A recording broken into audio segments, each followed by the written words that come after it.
سلام، وقت شما بخیر. به مجموعه خبری امروز از اداره تحقیقاتی و نشراتی روز خوش آمدید. در آغاز سرخط خبرها: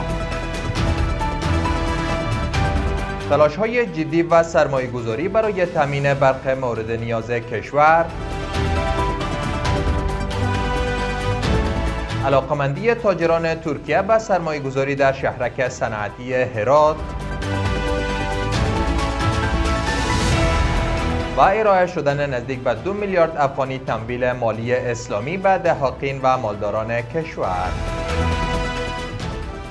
امروز سه‌شنبه 16 ماه جدی سال 1404 خورشیدی در ادامه مشروع خبرها: مولوی عبدالسلام حنفی معاون اداری رئیس وزراء در مراسم بهره برداری دستگاه تولید 22.75 میگاوات برق آفتابی نقلو گفت تلاش‌ها برای تامین برق مورد نیاز کشور به گونه جدی جریان دارد. آقای حنفی افزود در گذشته حدود 200 میگاوات برق در کشور وجود داشت، اما پس از حاکمیت دوباره امارت اسلامی تنها در یک سال روی تولید بیش از 1200 میگاوات برق در کشور سرمایه‌گذاری شد. معاون اداری رئیس وزراء همچنان از شهروندان خواست که با در نظر داشت کمبود برق در کشور در مصرف آن صرفه‌جویی کنند.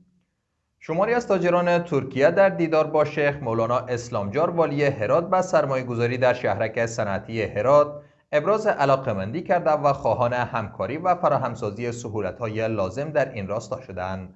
دفتر رسانه‌ای مقام ولایت هرات می‌گوید شیخ مولانا اسلامجار در این دیدار ضمن استقبال از علاقه‌مندی تاجران ترکیه از ایجاد سهولت‌های لازم سرمایه‌گذاری برای آنان اطمینان داد.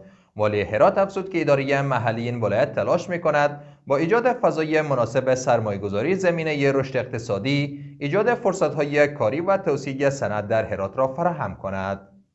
وزارت امور داخله میگوید که کار ساخت تعمیر جدید اداره پلیس سرحدی میدان هوایی ولایت بدخشان به ارزش حدود 16 میلیون و 500 هزار افغانی آغاز شد. ملا نیک محمد ملنگ کماندان امنیه ولایت بدخشان در مراسم به همین مناسبت گفت رهبری پلیس این ولایت در کنار طرح و اجرای پلان و تدبیر امنیتی، برنامه‌های آبادانی و تعمیراتی را نیز به شکل جدی روی دست گرفته است.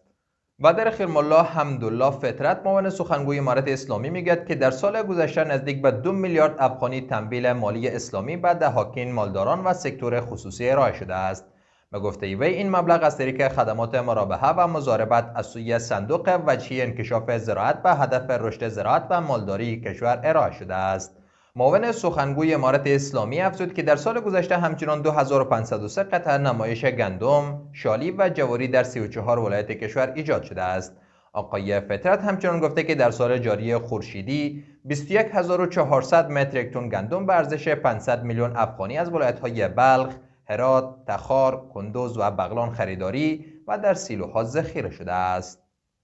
جهان سپاس از توجه و همراهیتان. برای تازه‌ترین های افغانستان، منطقه و جهان سری بزنید به صفحات اجتماعی ما در تلگرام، واتساپ و اکس.